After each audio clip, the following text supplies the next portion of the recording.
Okay, oh dear. Happened to me before, as people know. Okay, so yeah, remember at the very beginning, last year, we're sort of reaching back a long time. Do you remember that Viewham model? Yeah, vague memory. Okay, so where does it start? Anybody remember? There is What's suffering. We all suffer. There is suffering. Yeah, it's just, again, it's a simple acceptance. There is suffering. As soon as we come into this world, there's certain things we cannot avoid. It's going to happen.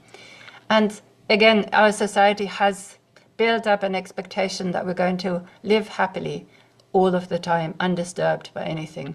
And it's creating suffering massively, I think, that misguided expectation. So that's our starting point, isn't it? Okay, there is pain. And then in the Sankhya, we realized there is the law in this universe, there is a laws of cause and effect. Wherever there is an effect, there has been a cause. And anything that we do has an effect. So, there are causes to our suffering. We may or may not be conscious of them, but we can investigate. We can definitely find out. We will not always find out, but we can work with the effect also. So there's suffering, and there are causes to suffering. And then what was the next one? Does anybody remember the third after? There's also, we'll go on. Yeah, somebody. There's an end to the suffering. So there is an end to suffering, exactly. So there's that element of hope. There's also an end to suffering. Because remember, we are in Prakriti. Everything changes all the time. So there is an end to suffering. And then lastly, what's the other good hope? Do something about it? Yeah, exactly. There are means to end the suffering. So, within our yoga context, it means, we have all the tools of yoga available to us in any given situation. And we need to choose wisely which ones are appropriate for those particular circumstances that we are working with. So again, here's our model that really gives us that guidance. Here's acceptance, and also knowing faith that change is possible, faith in the tools that we have, and our skill and expertise to, through that conversation, find the tools that find that pathway within the person where change can happen. Does that sort of make sense now why we've done, at least in bits, why we've done all this theory stuff before? does come into all of what we do. So if we go back to that slide conditions thing.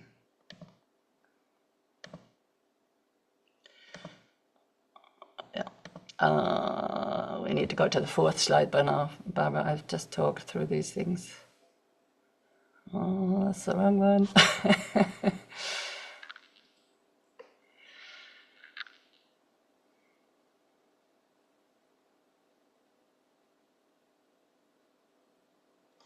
So we said at the beginning, I pointed out very briefly at the beginning that we are going to use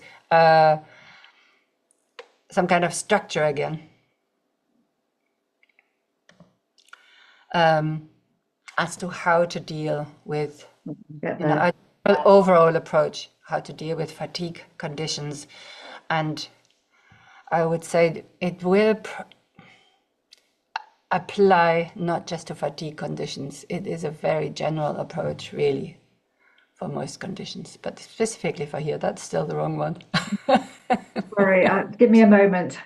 Carry on talking. Don't worry, I'll carry on. So, the first one is very similar. What was the first one that we did, for the joints and the bones? We said it this morning. Used to alleviate pain.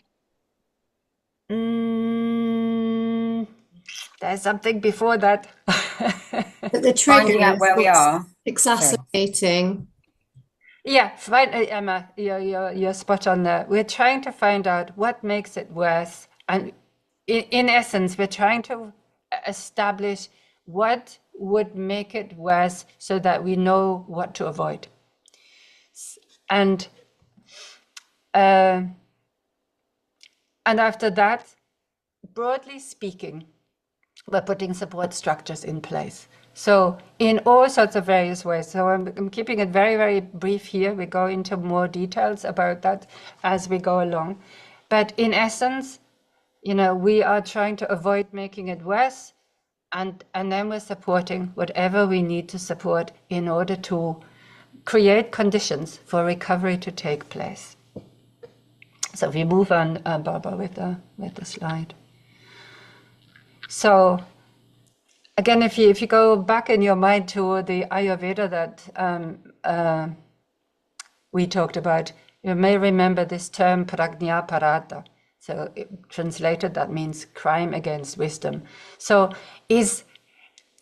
we are trying to avoid doing something that we do out of habit, maybe out of not understanding, not being aware, but something that is actually detrimental to our health and to our general well-being, but we're sort of doing it anyway. Simplest example is we all know that eating 3, 4, 5 slices of chocolate cake isn't good, but sometimes we do end up eating that third slice, even though we know that is not so good for us. But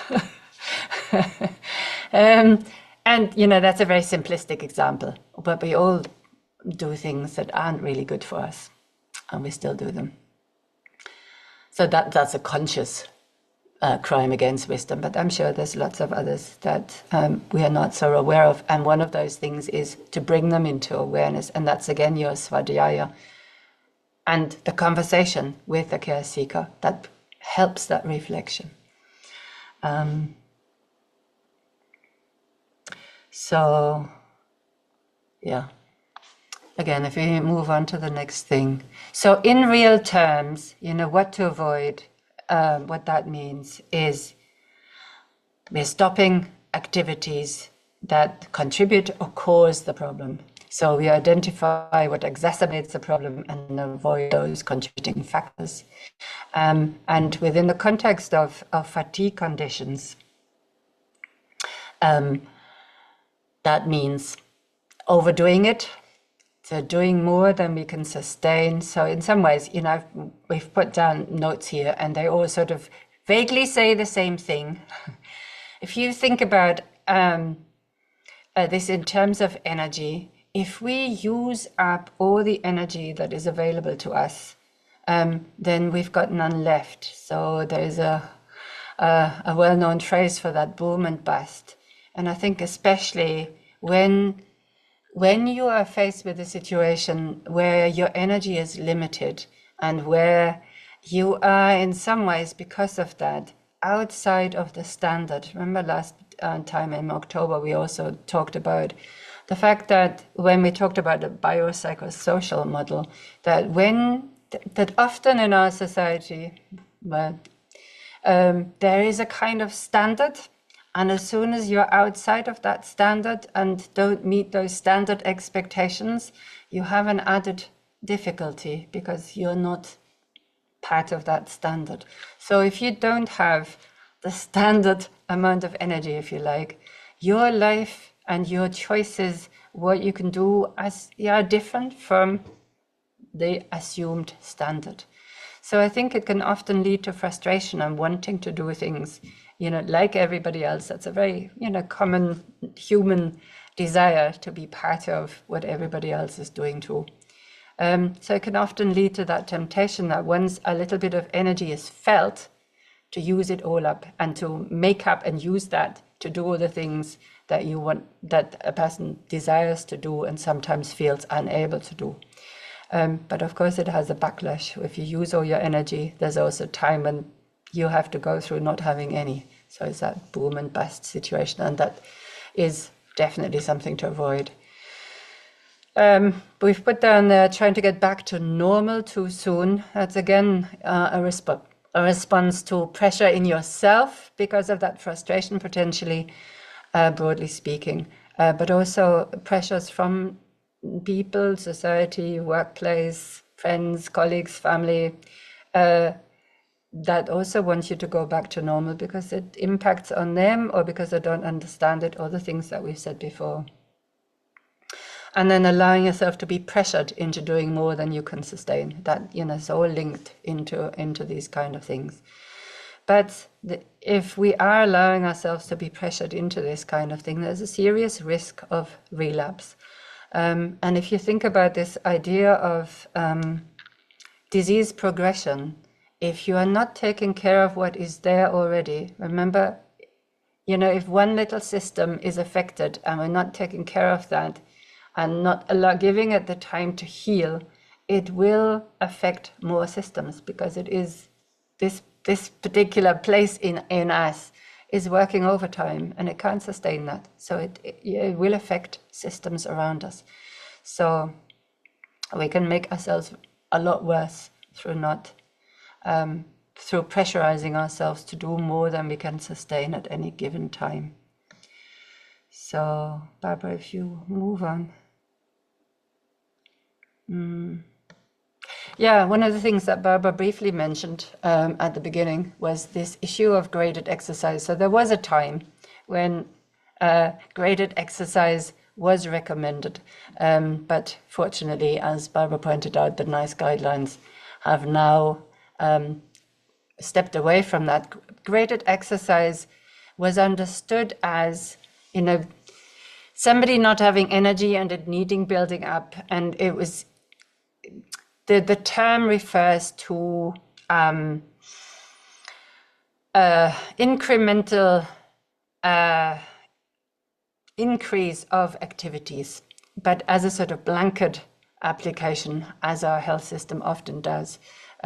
So it is now recognized, fortunately, that we need a personalized and overseen an exercise program that's personalized and overseen, and it says here by a physiotherapist or occupational therapist. So unfortunately, we're not included in this guideline yet. But, for us, I think it's important to see it's personalized, it's overseen. So, people do need guidance. If you haven't got experience of any of this, it's really hard to just be left by yourself with this. Even on a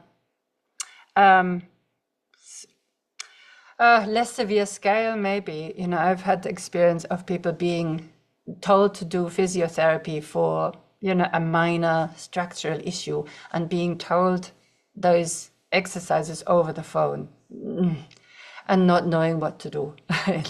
It's not surprising they don't know what to do. So, but also, it emphasizes specialist training and expertise, which is what we do offer. So in some ways, this is a guideline that plays into our approach also. So graded exercise therapy should not be used. So a better term that was suggested here was symptom titrated physical activity.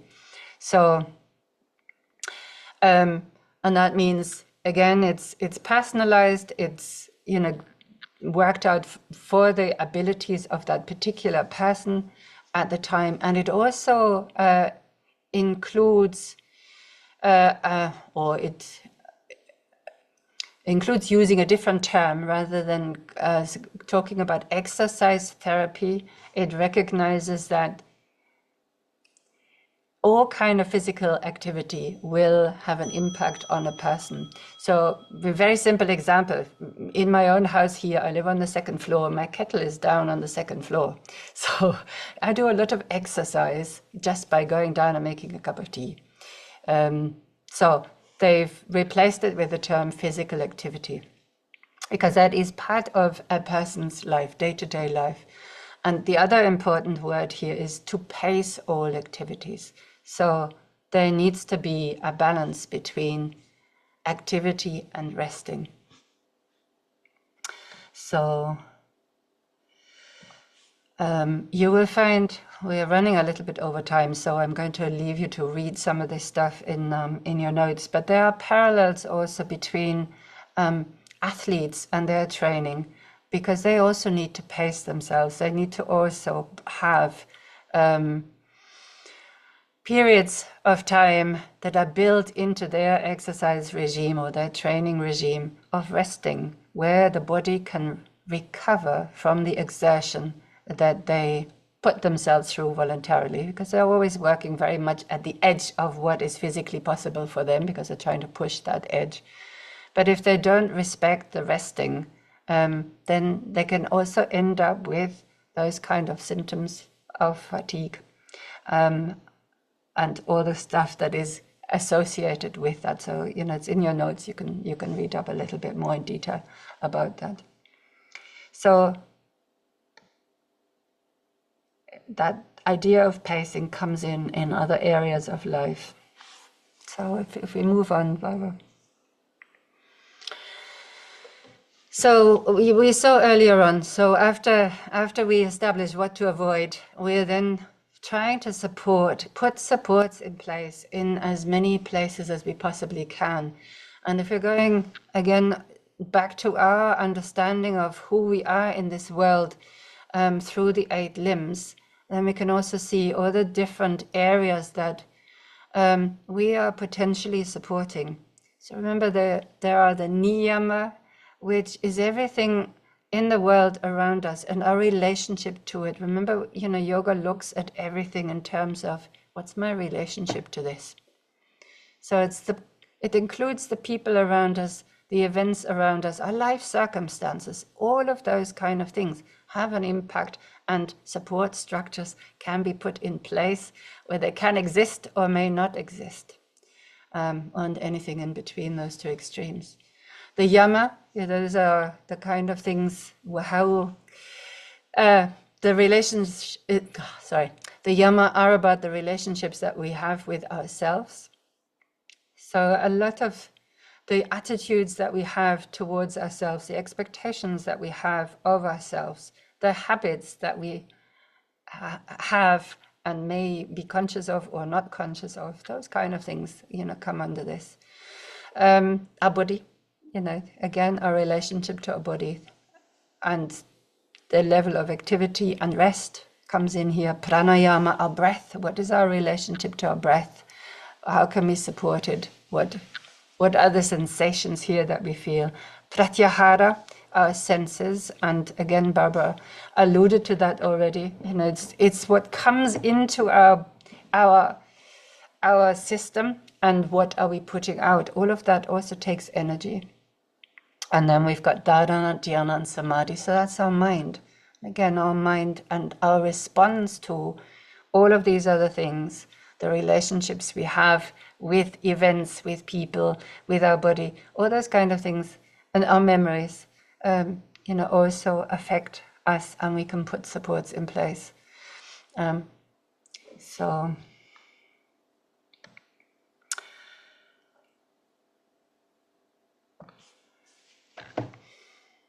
again, I would maybe just like to stop for a couple of minutes again to check in, you know,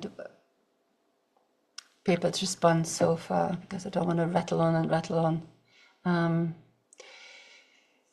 Just in terms of, okay, again, we've had some theory. Can you see how that sort of feeds into what we're doing, and how all of that hangs together?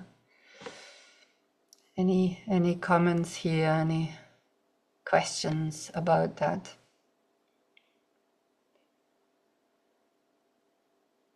No, all of that sort of makes sense. Yeah. Okay. Well, in that case, let's move Tim on. was going to add something. Oh, Yeah, sorry, I Adi. didn't realize I was muted. No, I'm just seeing more and more the jigsaw. So, you know, from the past now that we'd had done, today now makes a little bit more sense, probably because there's context. Yeah. And it's, oh yeah, okay, I can see how that slots in, and it's not sort of an abstract thing that we learned on that day. It's sort of, okay, so maybe the lady I saw yesterday, oh yeah, that rings a bell. So it's building up that framework and the jigsaw. Exactly. So yeah, that was very much our hope. That after all that theory and thinking, oh, what the hell are we studying that for? You know, it's our foundation. It's what we have in the backs of our minds, and this is why we're doing it. And this is, you know, how that jigsaw comes together. Absolutely. Yeah. Thank you. Yeah, it's a Yeah. shift, isn't it? So I suppose at the moment I see it as everybody will be at a different stage, but I see it as a series of frameworks I think about and think, oh yes, that framework. But I imagine over time it becomes part of your whole framework of how you see the world. You just see the world differently, and you see it through a different. So that's starting to happen a little bit. Absolutely. It becomes the lens through which you see the world and through which you see also the issues, and how you approach the issues. Absolutely. And it also means that, the more that becomes conscious to us, the more we can sort of put a rationale behind that if somebody questions us. This is why I'm doing that. It's not something that I just pick out of the sky because I like it. There is, a solid basis for this. Oh, sorry. No, go ahead. It's really great looking at something that I do a lot with people in my work as an OT, and I'll talk about that a bit later. Something I do so much, looking at fatigue, but then overlaying those yoga therapy approach models to it as well. It's really interesting because some of it is the same, but some of it is different and it's broader and more holistic. I think also sometimes it's interesting when there are sort of new developments in our sort of modern approach to things, like with the biopsychosocial model, it actually picks up on these things that have been around for so long, and it may not map entirely, but, the principles are very similar, I would say. Okay. Okay, so let's move on. So if we put the next slide up.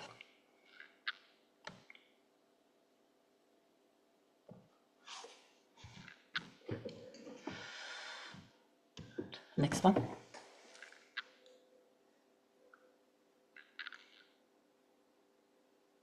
So we've divided the support structures into these sub categories, if you like. So we're talking about restorative baseline, which is very similar again to what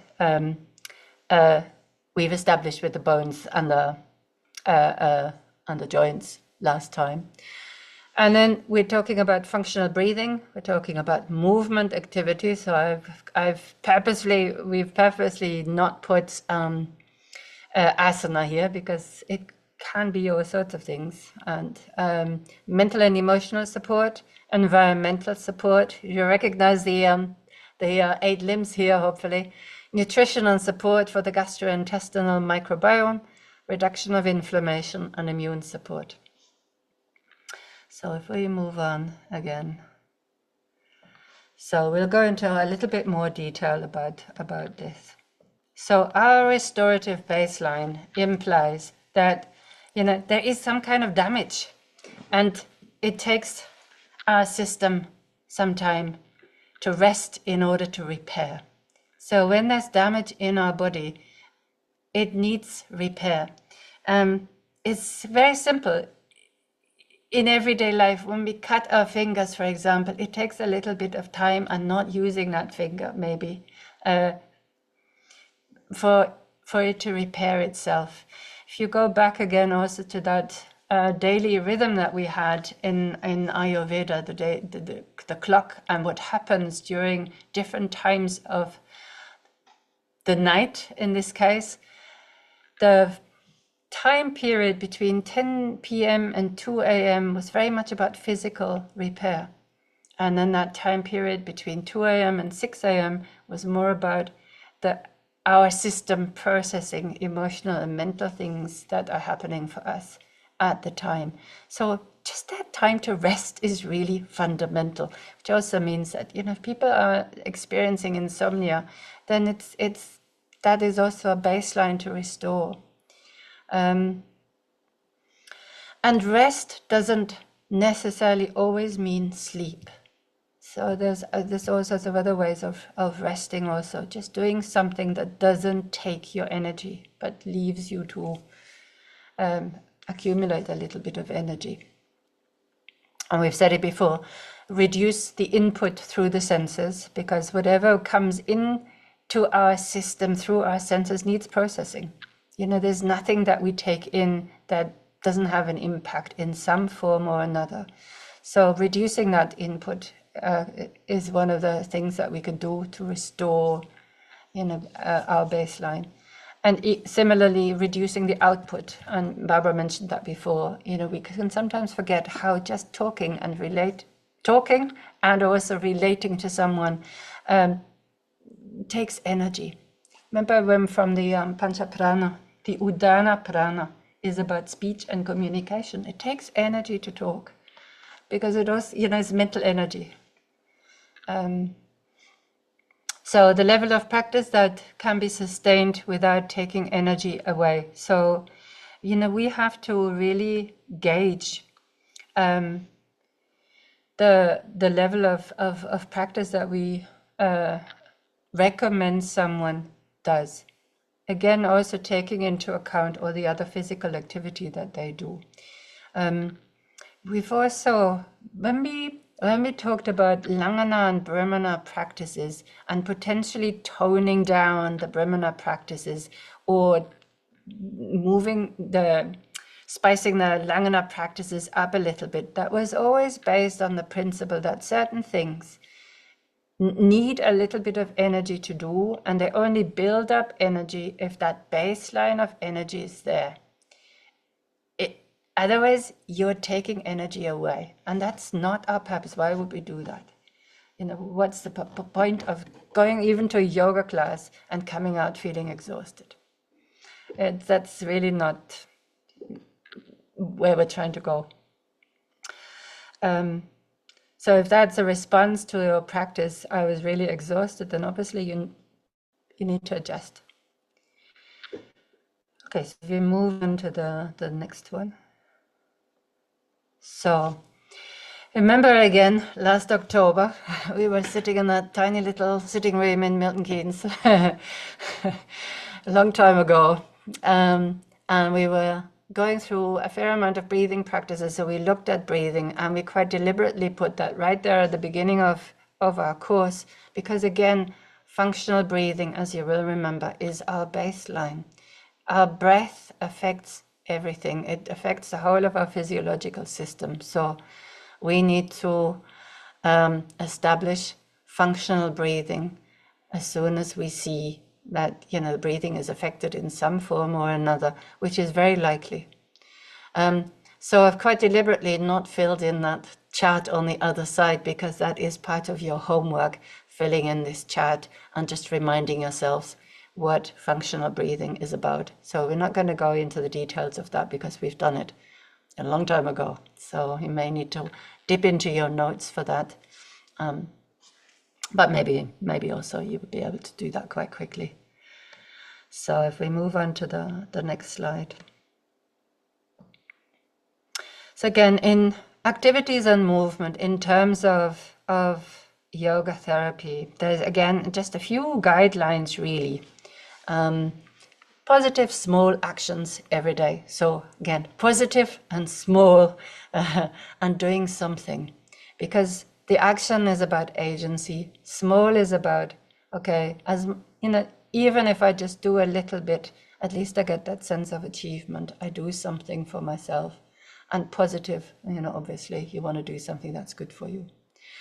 So once more, there needs to be a balance between the level of activity and the level of rest. So, and that idea of pacing yourself is really important, which has to do with that balance between level of activity and level of rest. And we've put there again, just as a reminder, even though that's not a physical movement, but pacing yourselves also in your expectations. In terms of asana, pacing can be addressed via the tools that we have: relaxation. Breath movement coordination is a really important tool in order to pace. So again, it's multi-purpose, isn't it? It will also work on your breath, obviously, but it's a good tool for pacing. Resting breaths in between repetitions is a prime tool for pacing within our movements. But also making sure that when you're moving or staying in a posture, that you're not getting out of breath. So it's a very common mistake in yoga classes that people are holding postures, holding, and actually they're getting red in the face and puffing. And that's not the idea. You're meant to be able to stay in a posture without it affecting your breath negatively. So practice is always designed to build energy rather than to take away. We said that before. And then the overall direction is Langana towards Brahmana, gradually over time. So yes, graded in some way, but personalized and with supervision, with reflection, with conversation, consultation. So always work in small steps and consolidate what's been achieved before moving on to the next small step.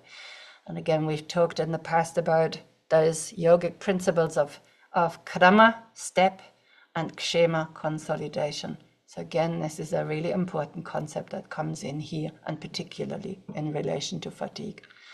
Not just for fatigue, but particularly here. So if we move on to the next slide.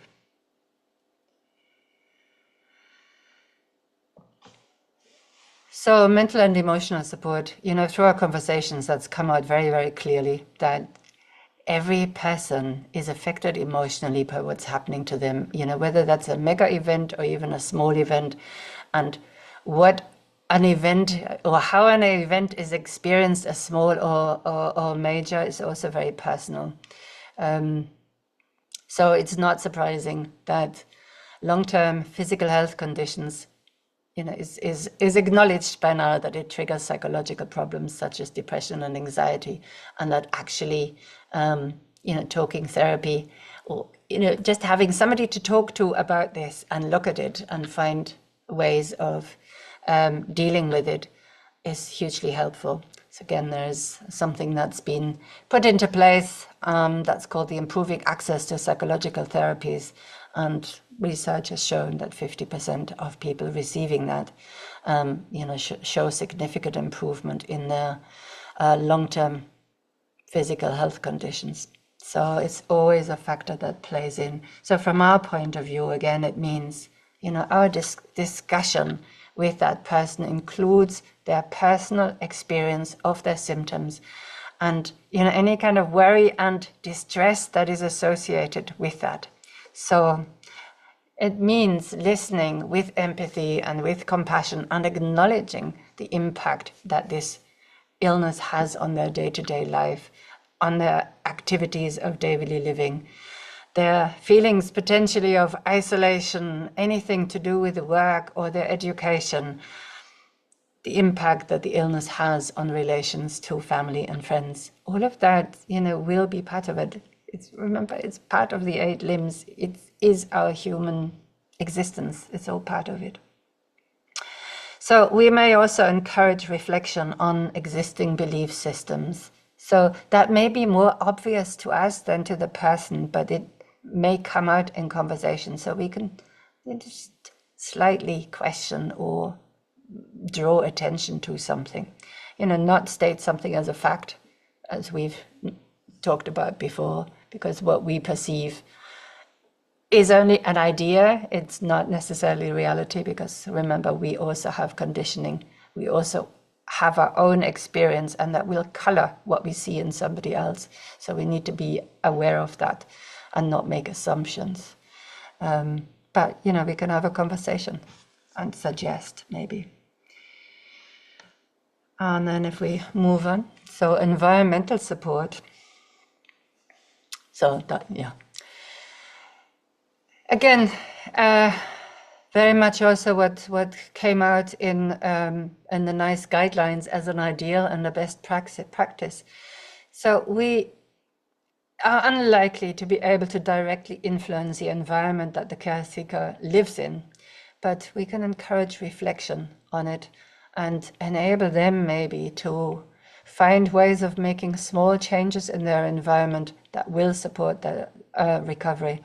There are lifestyle suggestions that can potentially just make a small difference. And small is good, doesn't always have to be major, and small is more sustainable, over time.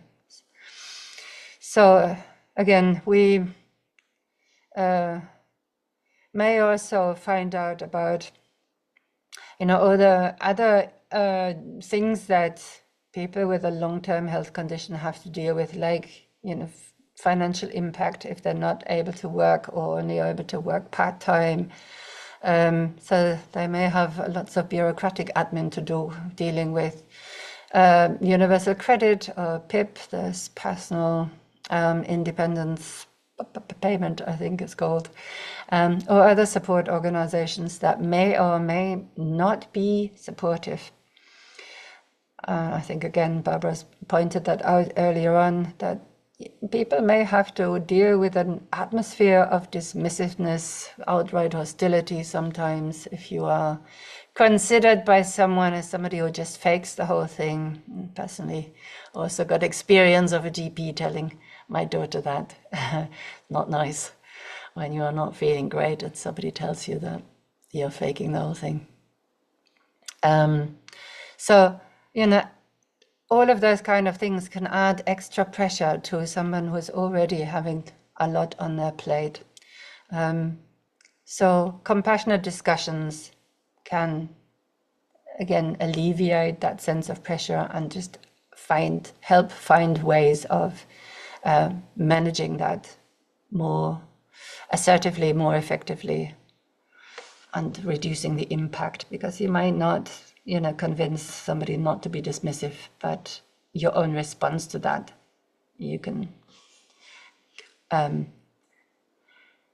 work on that one, I guess. So if we move on to the next slide. So we again, if you go back to our Ayurvedic weekend,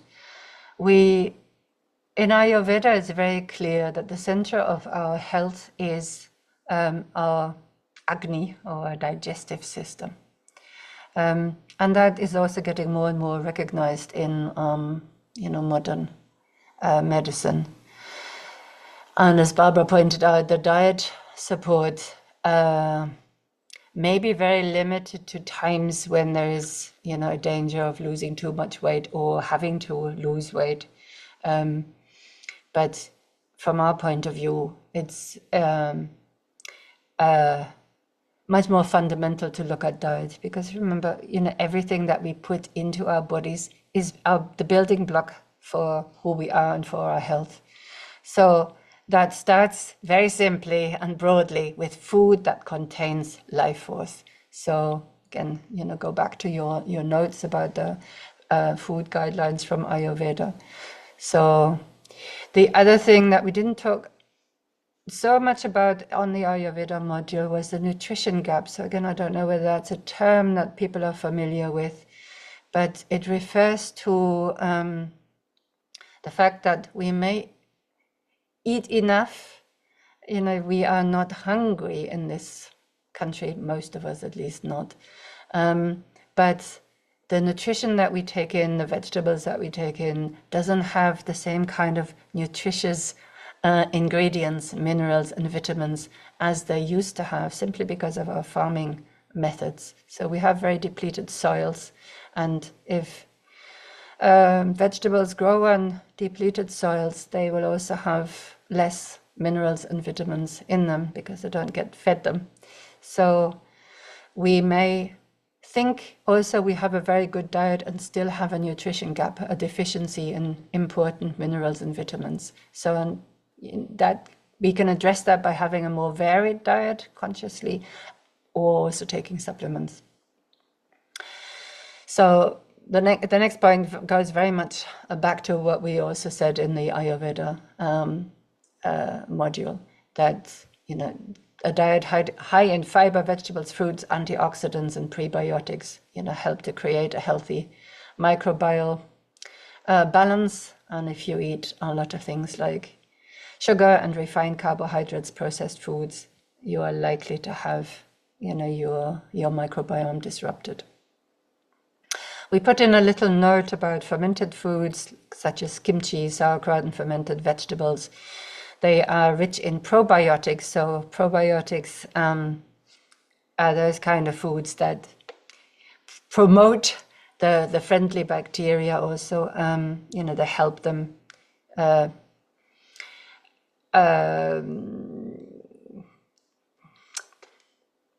to sustain themselves within our gut. But there is a little bit of caution. So they've become very popular. But there's also a little bit of caution to be considered, because in certain health conditions, when there is a histamine intolerance, for example, we need to be a little bit careful with those foods, because again, they can actually make things worse. So in your handout, there is a link also to an article that throws a little bit more light on that. So we move on to the next one.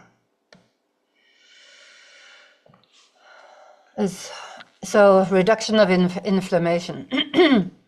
I think when we looked at osteoarthritis and osteoporosis, we already realized, okay, inflammation is a major contributor to a lot of diseases.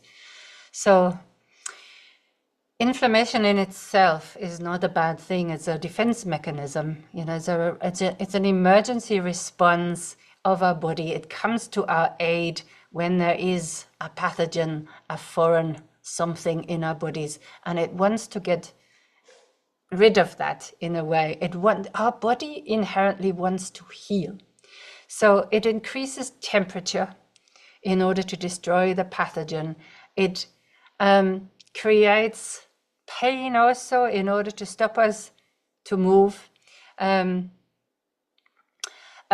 it signals to other parts of the immune system also to aid defense against pathogens and to repair the tissue. So inflammation is a good response, just like fear is a good response. It's a healthy mechanism.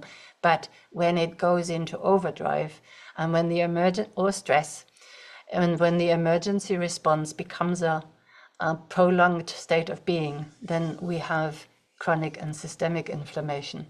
So, you know, it's a demand on the body over a long period of time that the body cannot sustain. And we've already seen that, you know, poor diet and poor lifestyle choices increase the risk of inflammatory conditions in our body. So we need to have some kind of ways of reducing that impact. So again, if we move on to the next slide. So we're not going to go here through all of these things because they're in your handouts and we're running out of time. And it's probably just going to go over your head anyway if I rattle down the list here. But again, through dietary choices, we can either increase the risk of inflammation in our bodies, or we can take it down. So here are, you know, some general guidelines again as to how we can use food, natural foods, and food-derived supplements in order to work towards a better balance. You know, like all of these things, they're not a complete fix, and certainly not overnight, but it's a small step in the right direction. And we're not nutrition experts, but I think some well understood principles, from my point of view, it's okay to point that out to people.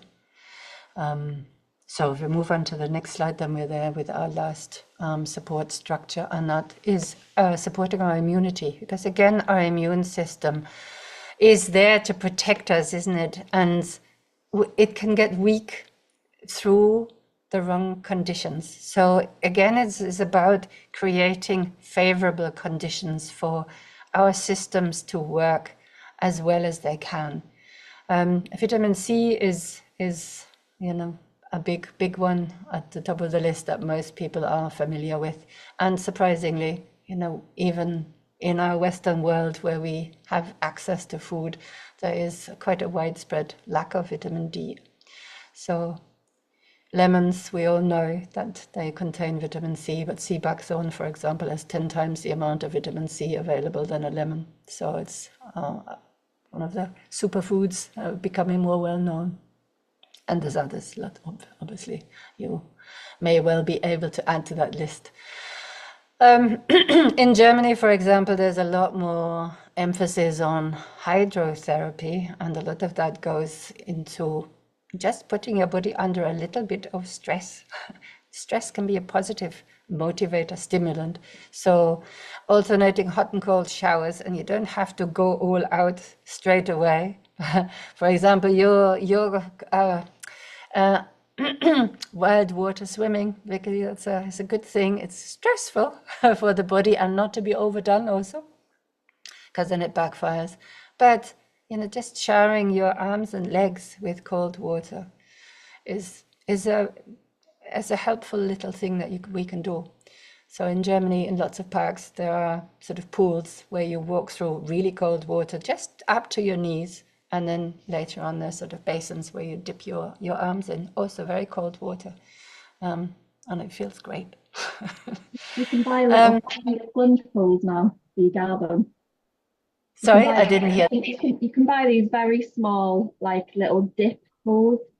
They're becoming quite popular for your garden now. It's like almost like a paddling pool, but it's deeper. That you can just Okay, yeah, that goes along similar lines, I would say. Yeah, sure, yeah.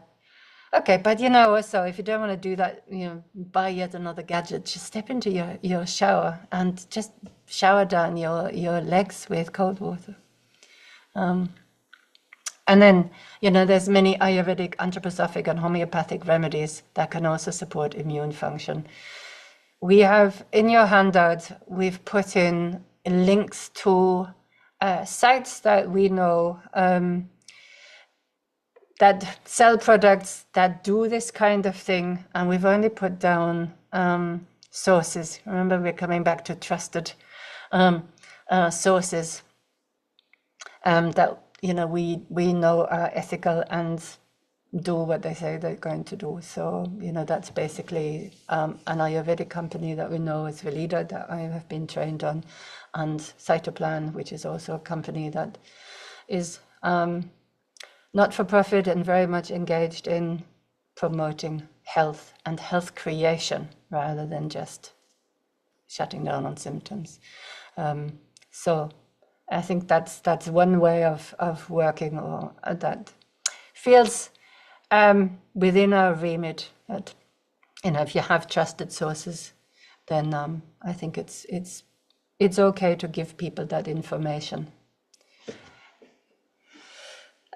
So yeah, this is a basic outline of our yoga therapy approach. Oh yeah, sorry, we need to move. Yeah. So at the end here, we've also given you 2 examples of assessment tools that you may use for with your care seekers. Again, it's a way of drawing attention to something. So this is something that Barbara designed for her COVID support groups, the peer support group that she's been running. And it's basically aimed at reflection once more. So support is really important, and when you are suffering, and especially over a long period of time, you can end up with an overall feeling of, actually, I feel totally on my own and not supported. And that may well be true, but it may also not be true. And it's a tool to it does what we've been doing all along. We're separating things out to gain more clarity and understand more. So I can look at, or we can draw people's attention to, okay, where is the support here with my partner, depending on whether you have one or not also, but how supportive is that partner? How supportive is my family, my friends? How do I do financially? Is that a problem, or is that something that actually holds me? Other support groups that may be available, is that actually useful, or is it not useful, or do they even, do I even have contact with them, or is that something that I can put in place? Employers, doctors, other medical professions, or the complementary health support. Just looking at that, is there support that I have, or is that maybe something that I can build up because I feel I need it? It can also just be used as a reminder to us to ask about these things in conversation. You don't always have to formally present a diagram, but you can also, just take that as a reminder for yourself. So yeah, Barbara, you want to add?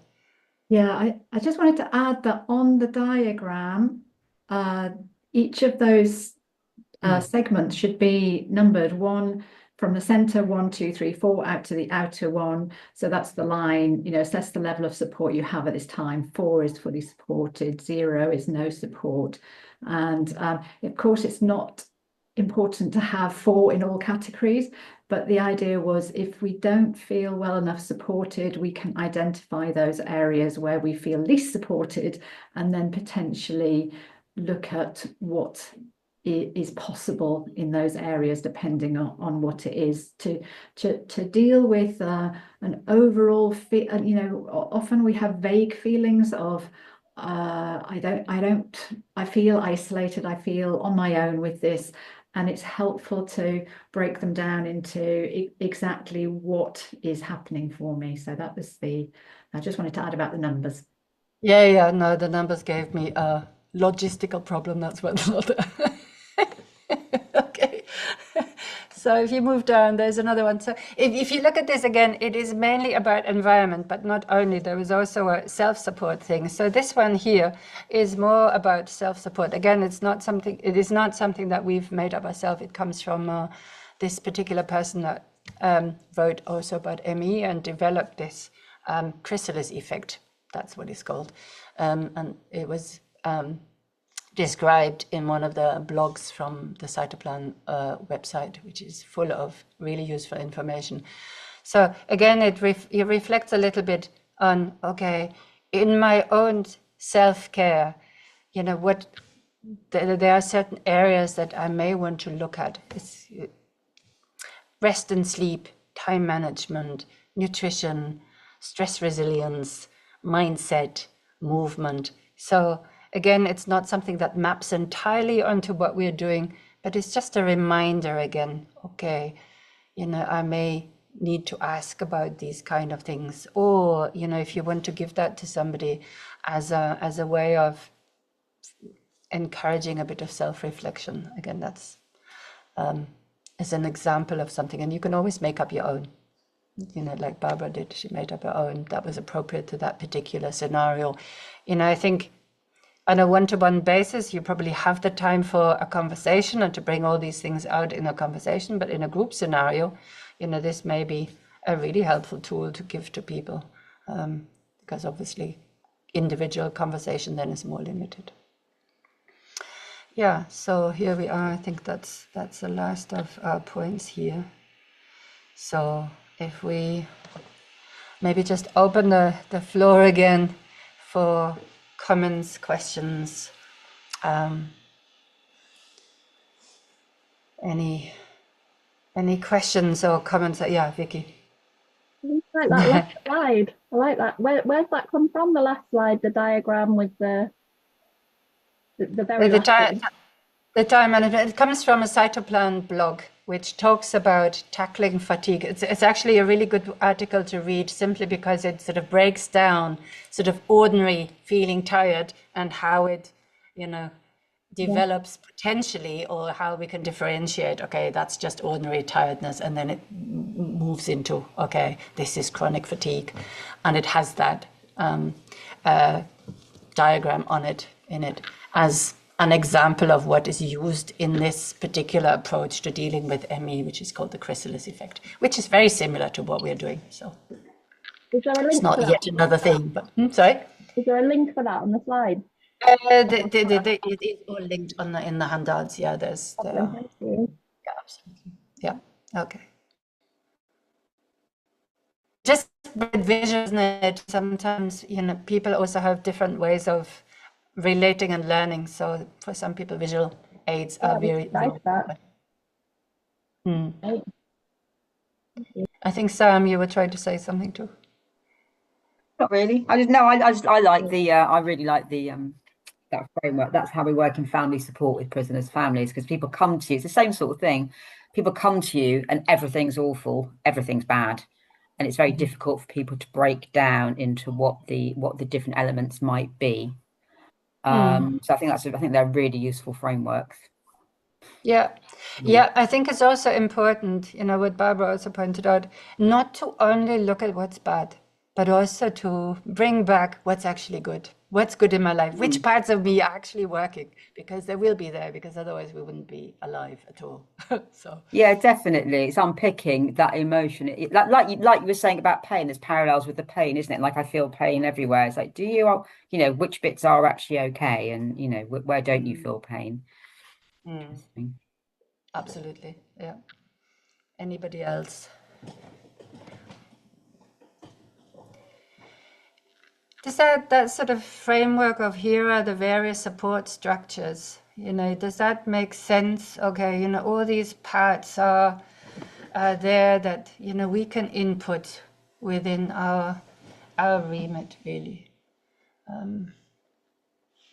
It's a big framework, so I mean, don't feel daunted about trying to cover it all in like session 1. That would be crazy.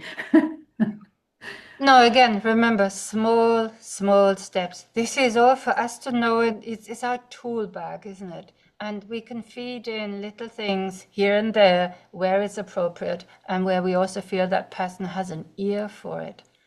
Not randomly throwing it all at them at the same time, you know, they'll be flat on the floor and never come back. Susanna. Just when you said, does it make sense? It did when you went through it, but I'm just thinking if I was with a care seeker. I mean, actually, with some of my care seekers, I've naturally done that restorative thing at the beginning.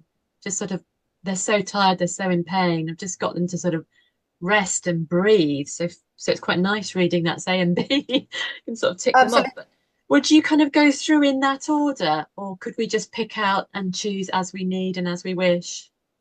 Okay. You're not supposed to be doing all of this in one session. No, Not I at realise not in one session, but say we've got our 5 sessions. Would I sort of be thinking, well, I've kind of done one in A and B, so shall I start to think about, I don't feel qualified to do nutrition really, for example. But yeah. No, you know, this is why I said we're not trained nutritionists. We're not trained in, you know, supporting people in with inflammation or immune system. But those are general guidelines, just like with the Ayurveda. You've got general guidelines, and I think it is fair to impart those. If, for example, if I get the impression that somebody is really not eating very well and doesn't understand much about it, I do feel qualified enough and informed enough to point out certain aspects of, you know, diet advice from Ayurveda, or about inflammation, or about the immune support, because it's not specialized knowledge. You know, for that, you know, they would have to go to somebody else. But I think general pointers are okay. And again, I don't have to do that to everyone, but where and when, just like, you know, I don't use every asana for everyone either. I pick the ones that I feel would be helpful to that particular person. And if I feel, okay, nutrition would be a good thing, or I've come to a point where I feel like, okay, this is a good moment to maybe address that, then I would. So it's not a tick box. It's a toolbox. No, I thought that's what you'd say. That I just wanted to clarify. That's really helpful. No. Thank you. It's good. It's good to clarify. Yeah, thanks. I suppose it's kind of meeting people wherever they are on their journey as well, isn't it? Because sometimes people will have had loads of information and tried loads of different things. So they may come to you with loads of knowledge about nutrition and inflammation, and you know, Sometimes we learn from them. And actually, we want everyone, you know, we want to encourage people to be an expert on themselves. We want them to understand what works for them. I was thinking about, you know, Susanna, your point. I think it makes a lot of sense to have the, you know, reduce or stop actions that are not beneficial. It makes a lot of sense to have that high up on your list of considerations, and then obviously the rest and, you know, take rest and restore as much as possible. Again, that makes a lot of sense. I think the other ones just depends on how you're working with that particular person. And obviously we want to work with them on some practice that they can do, even if it is a more relaxation practice that they're implementing. It doesn't have to be around activity or asana or anything. No. Yeah. A practice also would not necessarily always, involve all of the other tools that we have in yoga either. So it's very much a toolbox where, I would agree with Barbara there with the restoring and the avoiding. That definitely is at the top, and the functional breathing. So, if you see that somebody's not breathing properly, then you don't just focus in on that only, but make it part of what you're doing. Because that is our baseline for our health also. So definitely. Okay. Anything else? I think let's have a break. So we'll have a break. It's 11:45 now. So shall we come back at 12 maybe? Yeah. Let's come back at 12. Slightly longer break. Okay. Okay. I'm just going to stop Yep. recording. All right. A yawn and a cup of tea.